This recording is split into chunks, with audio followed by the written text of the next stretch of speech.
Evandro, obrigado aí pelo seu tempo.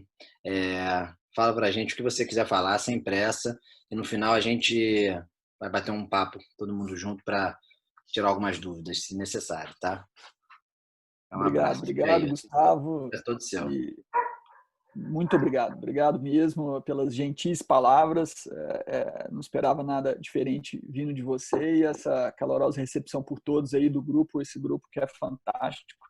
Em estudo de córnea, esse segmento anterior, com certeza é um grupo que muito nos ensina, tá, né, no Brasil todo. Mas vamos aí ao que interessa, né, que é o que a gente vai falar hoje, que é tentar entender um pouquinho melhor o planejamento cirúrgico como uma maneira da gente também melhorar os nossos resultados, né? Eu não tenho nenhum interesse comercial no produto especificamente, mas a gente tem financiamento de pesquisa tanto pela Alcon como pela Medifacos. A gente primeiro, né, antes de mais nada, é claro que aqui a gente pode estar chovendo no molhado, mas eu sempre gosto de frisar isso, vou passar um pouquinho mais rápido.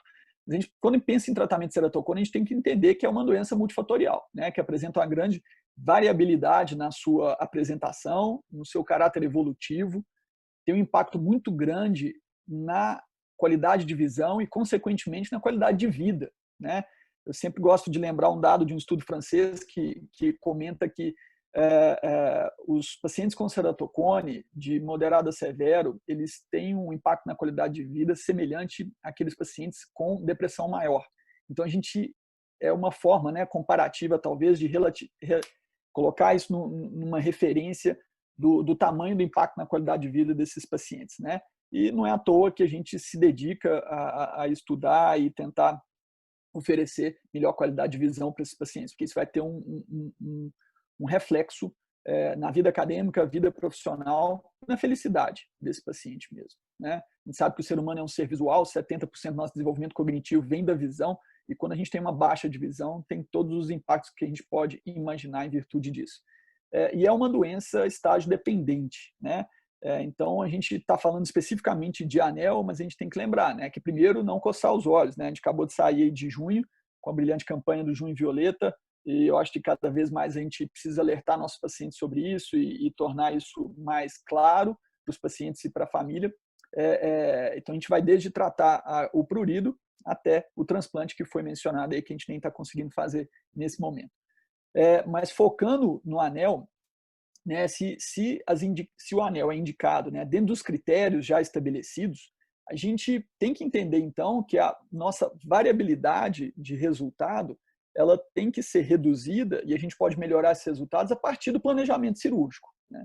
Principalmente no momento em que a gente tem a grande maioria das cirurgias, né, talvez já no mundo todo, sendo realizada pela técnica de laser de Fento segundo, em que a gente reduz muito os riscos, a gente também achata, em época de famoso achatamento da curva, a gente achata a curva de aprendizado do cirurgião, reduz complicação, é um aprendizado mais fácil e com maior segurança para o paciente.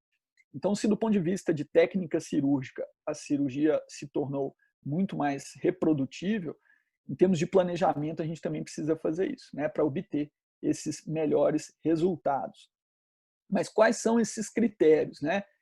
Realmente, esses critérios, eu gosto também de frisar isso para a gente, eu acho que ao extrapolar a indicação de uma técnica cirúrgica, seja ela qual for, a gente corre risco muito de desmerecer essa técnica cirúrgica, né?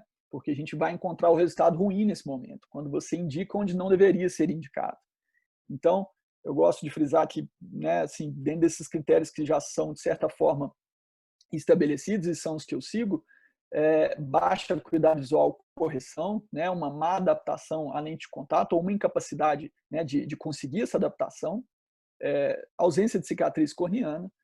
Por segurança, a gente preconiza aí pelo menos 400 micra no trajeto do túnel.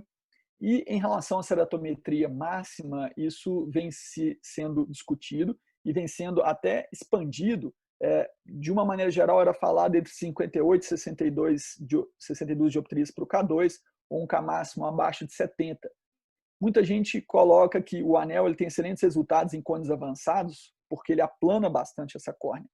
É uma córnea provavelmente biomecanicamente bem pior, vamos dizer assim.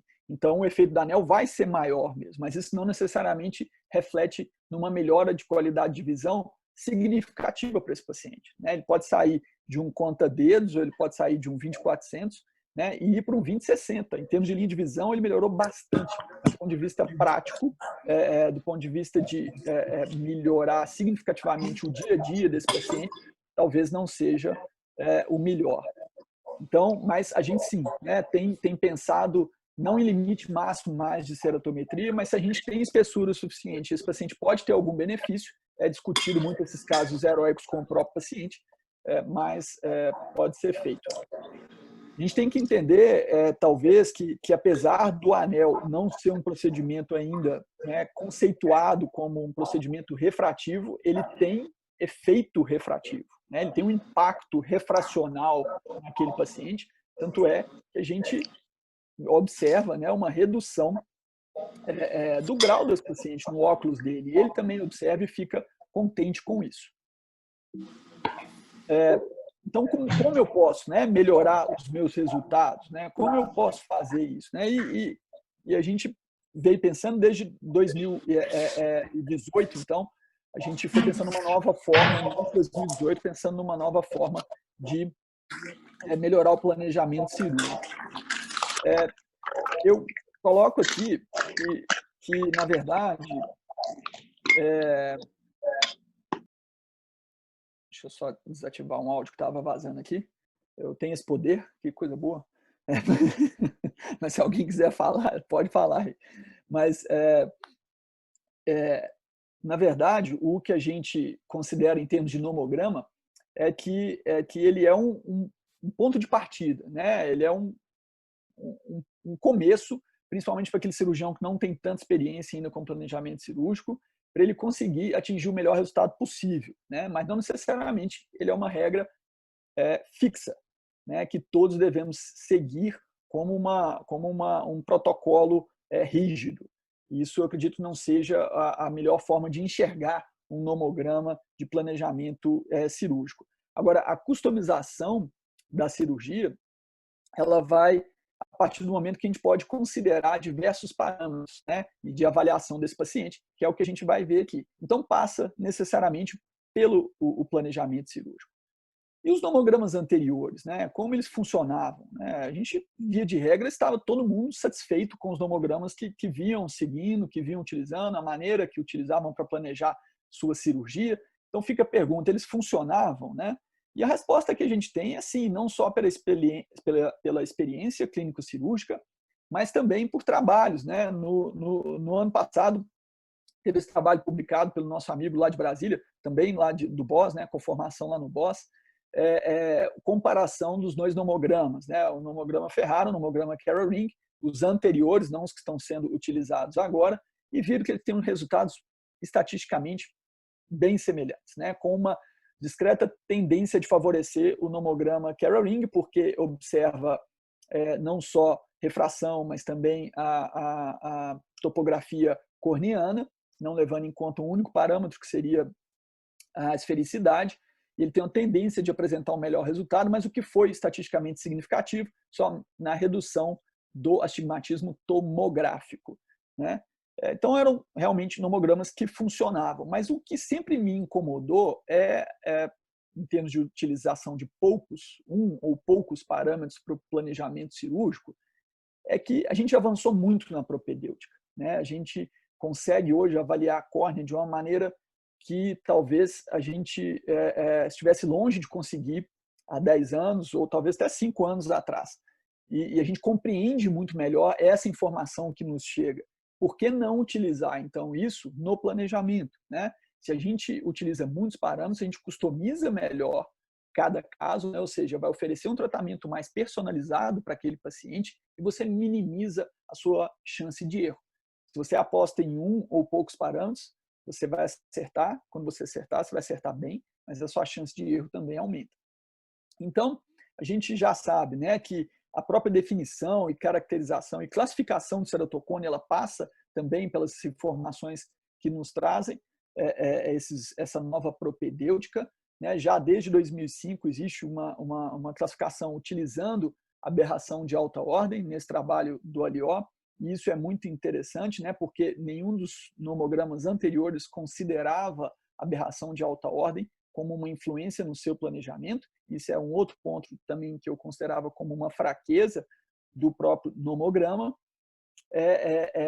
Então a gente precisava mudar, exatamente, porque esses nomogramas eles só abordavam uma ou poucas variáveis, não incluíam os novos segmentos também que foram sendo introduzidos no mercado, não utilizavam toda essa informação que a gente já tinha disponível e vem se tornando cada vez mais popular, né? Se antes apenas grandes centros de oftalmologia tinham um tomógrafo, uma avaliação de biomecânica, um aberrômetro, hoje a gente sabe que mesmo naquele serviço que não é especializado em córnea, ele vai encontrar um pentacam, um outro tomógrafo, um aberrômetro. Então isso ficou mais acessível, não só para o oftalmologista, mas também para o próprio paciente conseguir fazer.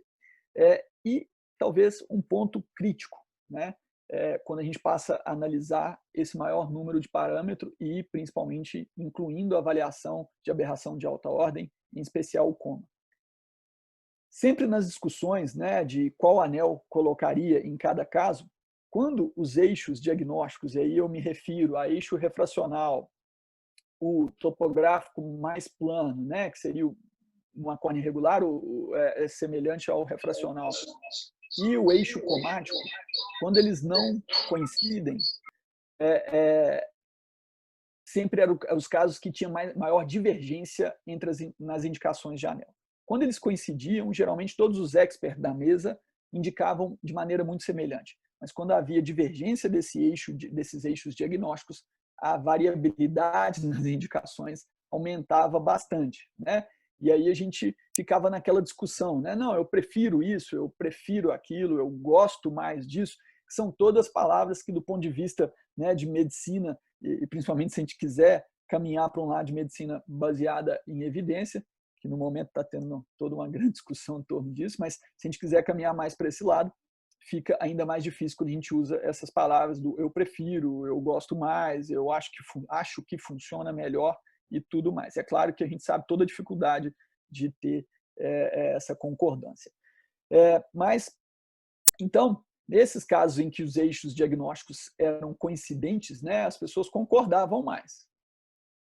Bom, partindo então do princípio, né, tendo isso em vista, partindo então do princípio de que cada ceratocone é único, dentro daquilo que a gente falou, por ser uma doença multifatorial, de apresentação variável, e todas aquelas outras características.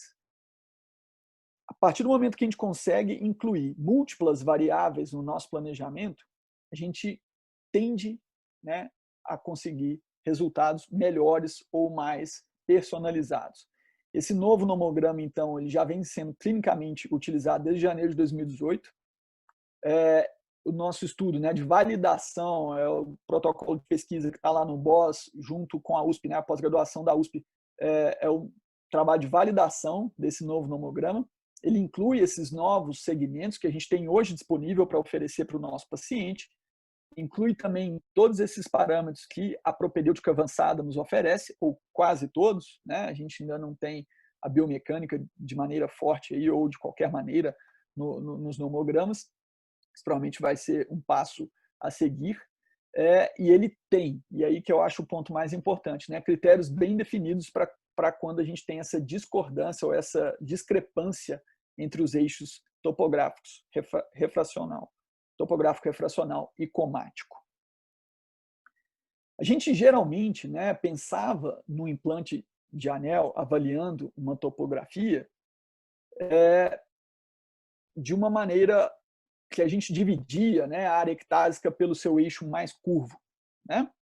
E, por exemplo, nesse caso, esse bow tie assimétrico, né, ou esse boneco de neve, ou quer que chamem como queiram, ele era, a princípio, ortogonal. E a gente colocava dois segmentos, né, idênticos bilateralmente aí no plano da córnea.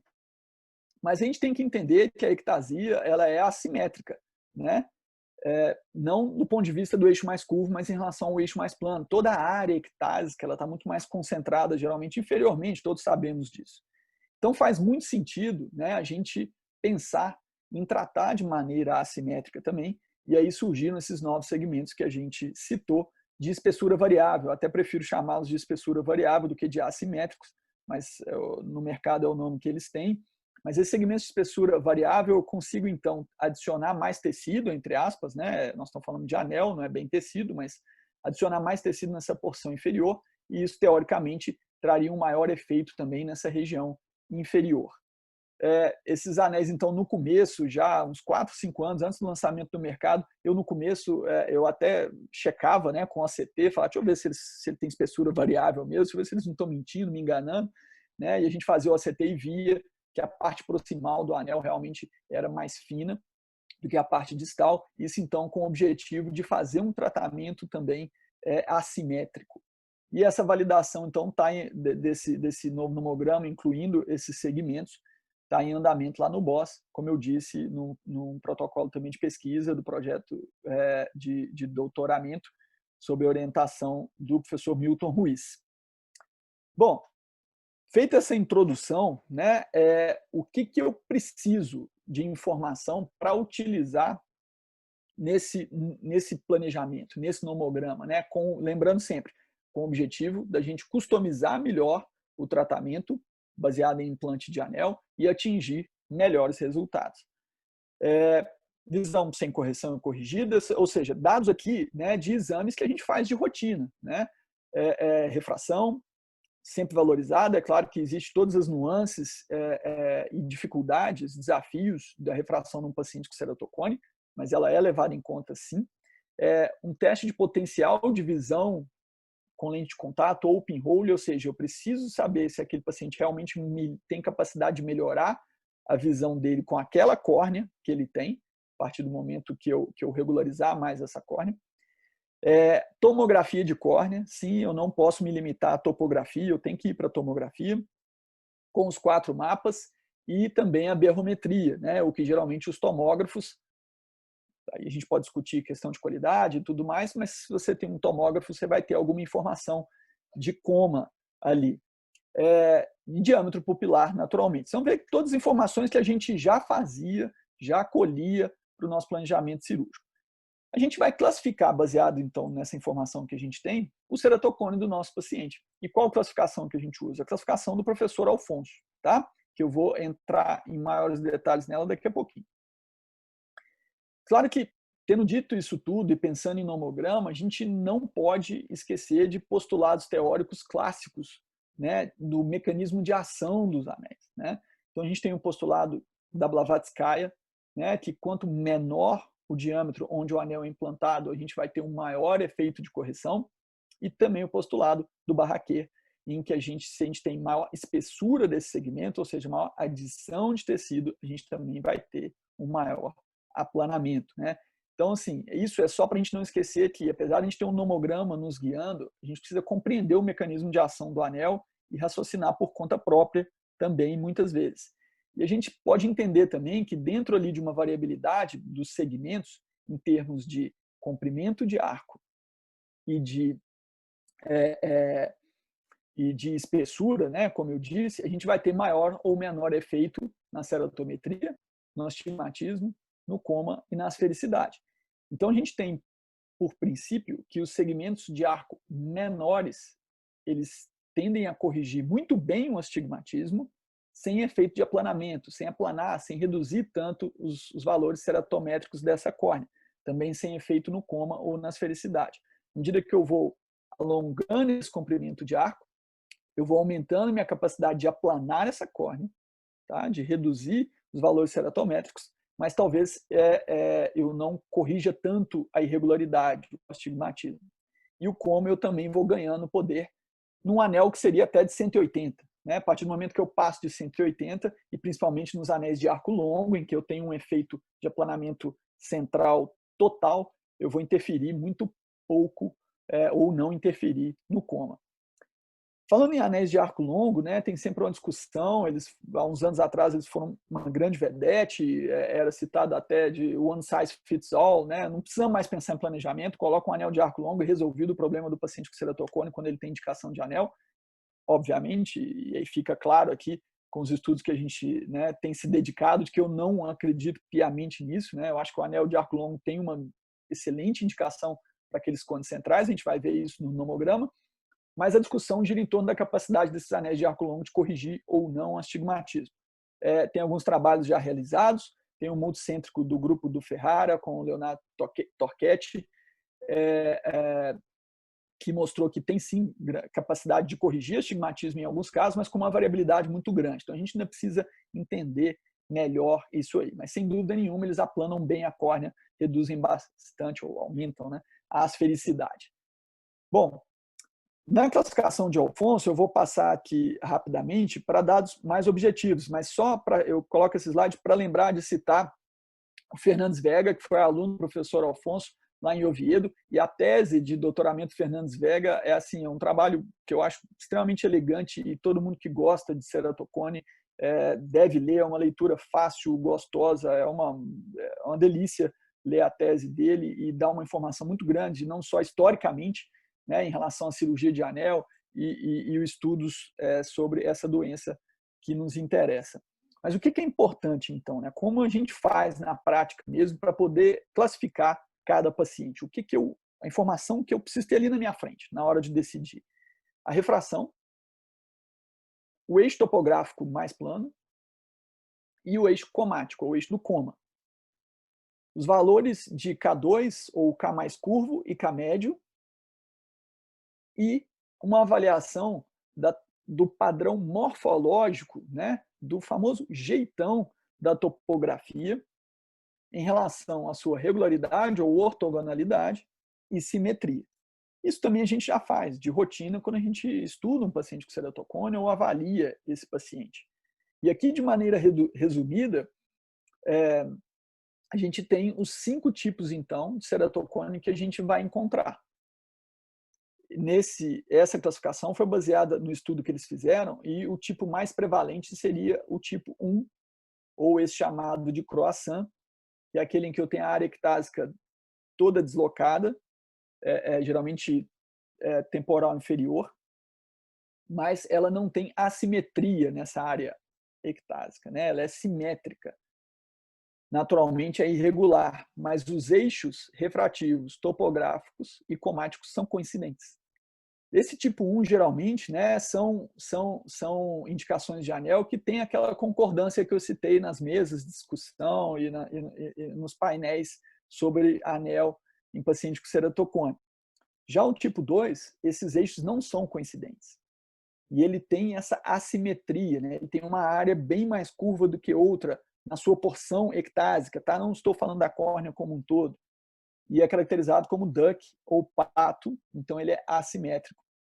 E vocês veem que, em termos de localização, eu não estou chamando atenção, mas a gente usa a elevação posterior para identificar essa localização do cone, né? Se ela é para ou pericentral, ou se ela é central, a gente utiliza a elevação posterior. Então, nesses casos em que eu tinha os eixos topográficos e comáticos não coincidentes, eu tinha mais discordância em qual anel escolher. O tipo 3, né, e a gente, que seria o Snowman, ele também é assimétrico e havia certa discordância. E nesse caso, o eixo topográfico e comático são perpendiculares. Tá? Eu geralmente tenho posso até ter uma refração coincidindo com o meu eixo topográfico, mas a gente vê que mais plano, né? Mas a gente vê que o coma geralmente ele é mais próximo de 90 graus nesse tipo 3, 3A, que é o principal deles. Existe um 3B ali no 3A, mas o coma ele geralmente não coincide com o eixo mais plano.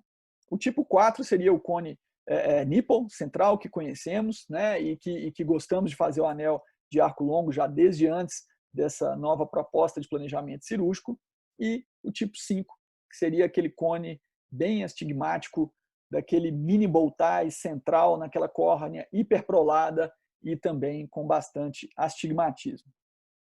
O professor Alfonso teve chance de ver esse mini resumo aqui e ele falou que ele gostou no evento da Eskers há uns 2 anos, talvez, atrás. A única sugestão que ele deu é que quando eu estivesse exemplificando, que as figurinhas, né, que essa aqui, se fosse olho direito, eu colocasse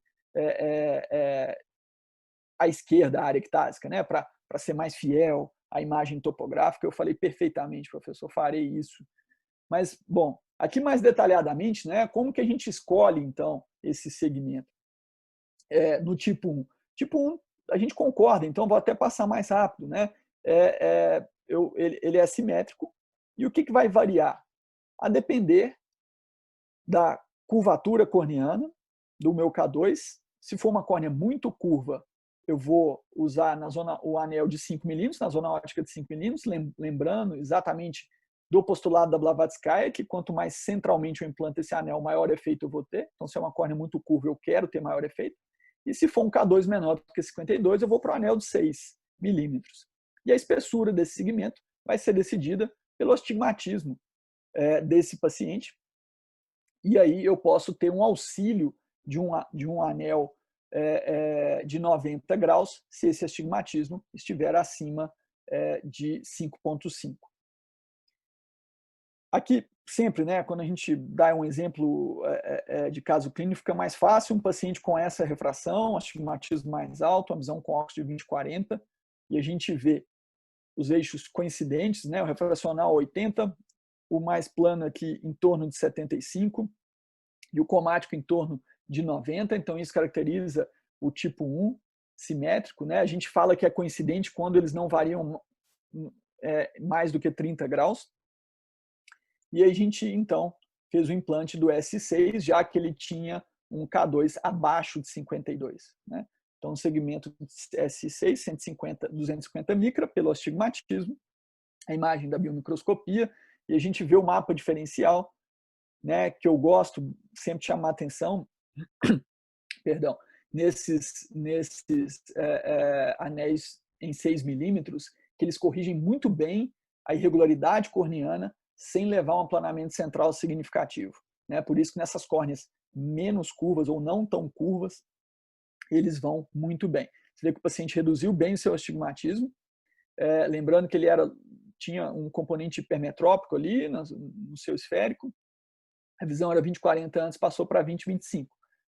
Então, o resultado, o paciente ficou realmente bem satisfeito. Né? E a redução do coma, também aí uma redução praticamente pela metade. A gente tinha mais de 3 e foi para 1,8. No tipo 2, que é aquele tipo pato, né? Eu uso a ceratometria média. Né? Lembra de quando eu falei do que eu precisava era da refração e do eixo topográfico, e precisava do K2 e do K médio. No tipo 2, se o K médio for abaixo de 52, eu vou usar o segmento de espessura variável, e aí a espessura vai depender do astigmatismo, e também posso ter um auxílio de um segmento curto, de arco curto, se esse astigmatismo for acima de 6. Uma coisa interessante aqui é que o posicionamento do anel, ele leva em conta o coma. Tá? Então, se a refração coincidir mais com o eixo topográfico, eu vou colocar o anel com o seu centro posicionado na bissetriz desses dois eixos, tá? Refrativo e topográfico. Se a refração, o eixo refracional, coincidir mais com o coma, eu vou fazer exatamente o eixo de bissetriz desses dois parâmetros passar pelo centro do meu anel. Por que isso? Porque se eu tenho um paciente, né, em que a refração dele coincide mais com o eixo topográfico, e provavelmente o que eu preciso corrigir é esse astigmatismo topográfico, né, para ele atingir melhor visão. Por outro lado, nesses casos, quando eu tenho uma refração que tende mais para o eixo comático, provavelmente o que está atrapalhando mais a visão dele é exatamente essa distorção provocada pela aberração de alta ordem. Então, eu preciso priorizar isso na hora da correção. De novo, um exemplo para ficar mais claro, né? A gente vê pela morfologia, padrão morfológico do mapa de curvatura sagital anterior, que ele tem realmente esse jeitão de pato. Tá aí os dados refracionais, e a gente observa que não tem uma coincidência, né, do coma e do eixo mais plano. Por isso classificamos como tipo 2, e foi implantado um segmento de espessura variável, porque o astigmatismo não pedia aquele segmento auxiliar. Técnica cirúrgica para os segmentos de espessura variável não muda. E a gente tem aqui o mapa diferencial, e principalmente por espessura variável, eu gosto de ver gosto de ver para todos, né? Eu gosto de mostrar para o paciente, e eu acho que uma forma de estudar cirurgia de anel é exatamente avaliando os resultados pelo mapa diferencial. E eu falo com meus fellows, né? Se você é capaz de me dizer qual anel que foi implantado e onde que ele foi implantado, só vendo o mapa diferencial do paciente, quer dizer que você já está entendendo melhor como funciona o mecanismo e identificando cada anel, né? E o mapa diferencial mostra aqui, perdão, que realmente a gente tem um efeito maior de aplanamento na área distal do anel, que ele é mais espesso. O paciente também com melhora da sua refração e qualidade e acuidade visual e satisfeito com a melhora da qualidade de visão também. Um outro exemplo, também de um tipo pato, agora no olho direito, em que foi implantado segmento de espessura variável aqui, né, avaliando-se aí a questão dos eixos diagnósticos, como eu comentei, de novo mapa diferencial, mostrando que o anel de espessura variável realmente cumpre, do ponto de vista de aplanamento topográfico, aplanamento corneano, o que ele se propõe, de ter esse aplanamento maior na sua porção distal, e com isso a gente tem melhor correção dessa irregularidade e melhor efeito sobre o tratamento do coma também, né? A imagem de biomicroscopia, lembrando que esse anel de espessura variável ele tem uma chanfradura na sua porção proximal, porque ele tem um sentido horário e anti-horário, vocês já sabem muito bem disso. Mas e se esse tipo 2 é uma córnea muito curva, tem um K-médio acima de 52 dioptrias, eu realmente vou lançar mão do anel de arco longo de espessura variável. Porque essa espessura variável vai me permitir uma melhor correção dessa irregularidade e do coma, porém eu vou me beneficiar também do efeito de aplanamento central e de aplanamento corneano numa córnea que é extremamente hiperprolada. E aí a espessura desse segmento de arco longo vai depender do meu K-médio, tá? Como vocês estão vendo aqui, eu uso um mais espesso apenas se meu K-médio for acima de 55. E de novo aqui, vocês veem que para esse segmento de arco longo, eu considero apenas o eixo comático para o seu posicionamento. Então eu vou alinhar o centro da ferradura, né, do anel, o centro do meu anel, exatamente passando pelo eixo do coma. No tipo 3A, gente, que é o bow tie assimétrico ou boneco de neve, foram os primeiros que a gente começou implantando esses anéis assimétricos, esses anéis de espessura variável, né? E o que a gente mais gostava, que era mais intuitivo, né? A gente implantar esse tipo de segmento. E de novo aqui eu também faço da mesma forma, né? Se não for uma córnea extremamente curva, eu vou usar 2 segmentos, um horário e outro anti-horário, de espessura variável, e essa espessura do segmento vai depender do seu astigmatismo, como nesse caso aqui, que era um advogado, um paciente que até tinha uma lente de contato, que ele atingia 20, 30, mas ele realmente estava com uma qualidade de vida muito ruim com essa lente, ele queria melhorar a sua qualidade de visão para se tornar um pouco mais independente da lente. Apesar de toda a orientação que a gente sabe, que a gente passa, que depois do anel o paciente ainda pode depender de lente de contato para ter a melhor visão possível, ele optou por fazer essa cirurgia nesse típico bow tie assimétrico, e a gente vê aqui o eixo do coma perpendicular ao topográfico, né? Porque agora eu falo sempre de topográfico mais plano, ou seja, no fundo ele coincide com o eixo mais curvo, nesse caso aqui.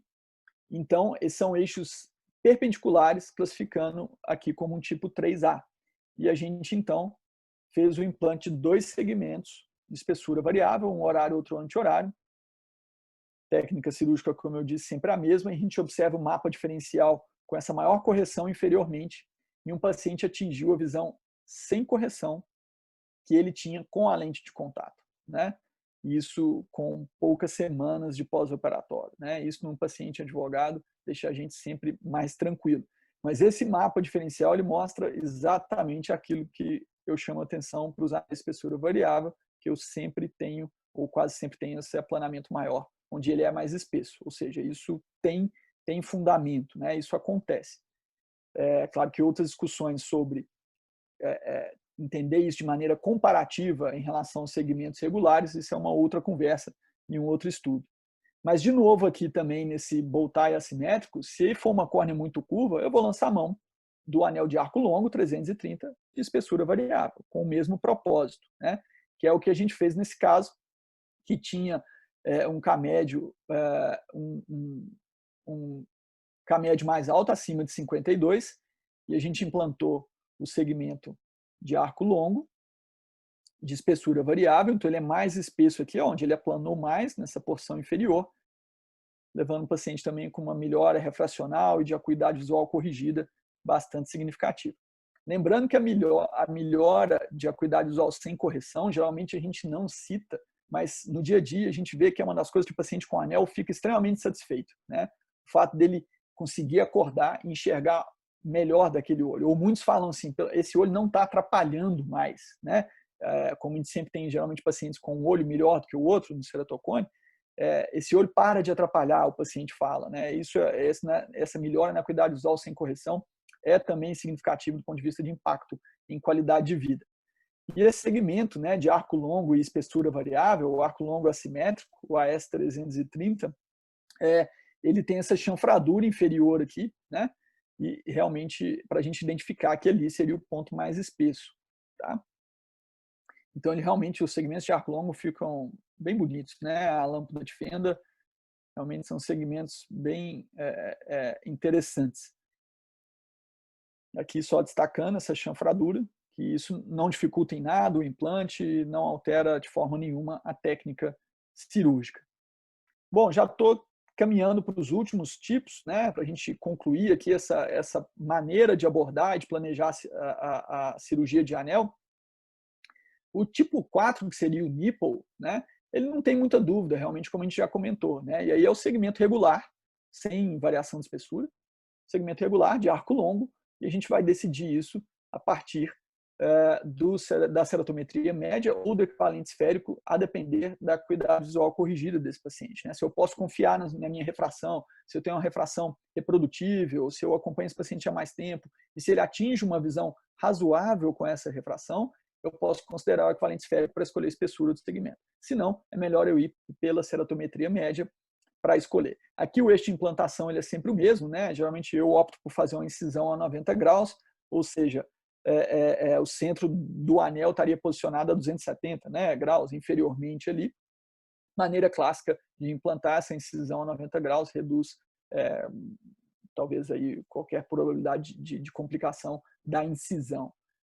Mas tradicionalmente a gente já fazia isso e são anéis que realmente levam a um aplanamento bem significativo, né? E realmente falando então onde a gente gosta, né, usando a expressão do eu gosto aqui, esses cones nipples realmente, quando a gente vê uma córnea com esse cone central e astigmatismo baixo, a gente até saliva, né, para colocar esse segmento de espessura, esse segmento de arco longo. E se a gente olhar a elevação posterior, né, a gente vê que ele é realmente um cone central. Faz todo sentido, né, essa forma de abordagem para esses casos. Aqui eu tenho um mapa diferencial com aplanamento central bem importante. Bom, para não, sem mais delongas, né, a gente vai para o tipo 5 e pelo estudo do Alfonso e do Fernandes Vega, esse seria o menos, a morfologia menos prevalente nos olhos em que eles avaliaram, foram mais de 480 olhos. Esses segmentos, esses ceratocones, eles têm astigmatismo alto e uma córnea com curvatura central alta também. Como abordar isso, né? Bom, se eu tenho na minha refração um astigmatismo misto ou simples, eu opto por colocar 2 segmentos de 120, de espessura regular, tá? Sem variação de espessura, como já era intuitivamente o que muitos fazíamos, né, anteriormente.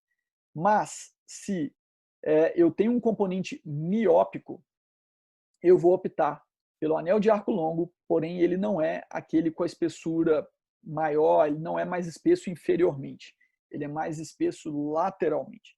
É chamado anel sinusoidal, com o intuito da gente conseguir aplanar bastante essa córnea e potencializar a correção de cilindro, a correção astigmática, com essa maior espessura nas bordas do anel, vamos dizer assim, né? Nas laterais, nas partes laterais, nessa porção aqui, não central da ferradura, mas aqui das alças, né? Vamos dizer. Talvez simulando, né, 2 segmentos, porém mantendo um efeito de aplanamento central maior.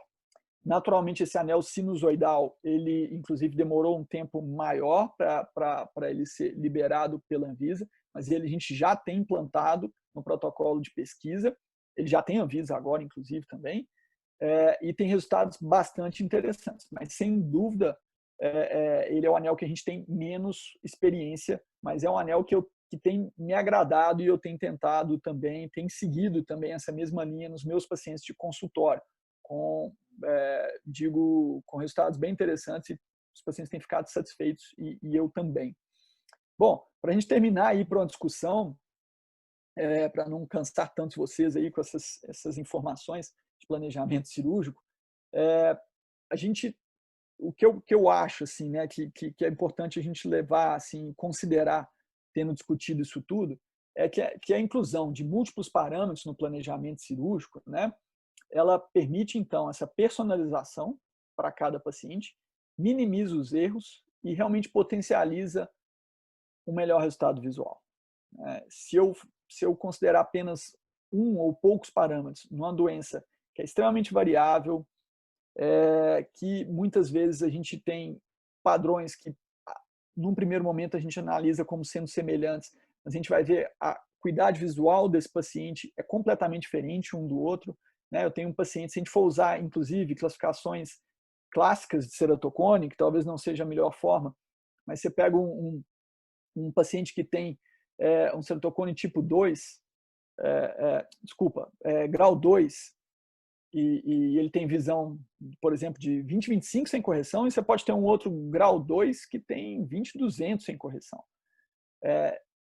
Se a gente considerar apenas um parâmetro nessa propedêutica que a gente tem, pode ser que a gente não esteja abordando e oferecendo a melhor forma de tratamento individualmente para cada paciente. É claro que quando a gente inclui todos esses parâmetros, num primeiro momento, se for um cirurgião que nunca olhou, nunca analisou esse nomograma, pode achar um pouco complexo. Mas o que ele quer oferecer, um nomograma como esse, é a possibilidade de, mesmo um cirurgião com pouca experiência, conseguir atingir o melhor resultado, fazendo o que muitas vezes os cirurgiões mais experientes anteriormente faziam intuitivamente. Então, onde está o coma desse paciente? Né? Como é que isso se relaciona com a refração? Qual o efeito que eu quero? Eu quero aplanar o centro, mas também corrigir astigmatismo? Não, eu preciso corrigir só o coma. Como que ficaria isso? Esse nomograma tem a pretensão, vamos dizer assim, de atender a necessidade desse cirurgião também que não tem toda essa experiência. É claro que estudos futuros, né, em que a gente vai incluir análises comparativas, com toda a dificuldade que existe de fazer estudo comparativo em paciente com ceratocone, eles devem ser levados, desenvolvidos, né, para a gente entender melhor os verdadeiros benefícios desses novos segmentos, inclusive, né, e dessa nova forma de se planejar a cirurgia. Mas realmente os resultados que a gente tem nesse estudo prospectivo, não comparativo, mas de validação desse nomograma, são realmente muito animadores, né? Isso numa conversa recente que eu tive também online com os fellows lá de Sorocaba, eles relatando resultados, e a gente tem visto isso também numa coleta de dado inicial, bem interessante. O futuro, né? A gente tem que falar sempre de futuro, o que talvez seria ideal, ou que eu enxergo como ideal hoje, e isso pode mudar amanhã, né? Eu brinco sempre que mudou a informação, eu mudo de opinião também, que a customização, né, baseada em elementos finitos da córnea, né, de cada paciente, em que eu pudesse simular o efeito desse ou aquele anel para aquele paciente, seria o melhor dos mundos, né? E se eu, além de simular, eu pudesse desenvolver, fazer uma arquitetura de um anel baseada em tecnologia de impressão 3D específica para aquele paciente, a partir de uma análise do que seria melhor para ele, isso seria fantástico, né? Isso não é uma coisa distante, né? Muito dessa tecnologia já existe. É claro que tem questão de custo, validação clínica e tudo mais, mas isso pode ser. Ou a gente pode seguir, na verdade, talvez um caminho completamente diferente. Mas, nesse sentido, o estudo da biomecânica, eu acho que vai ajudar muito e pode trazer uma revolução, se não uma revolução, mas com certeza uma evolução significativa na maneira que a gente planeja a cirurgia. No mais, é isso. Quero agradecer aí a paciência e o silêncio de todos e a gente poder bater um papo aqui e conversar.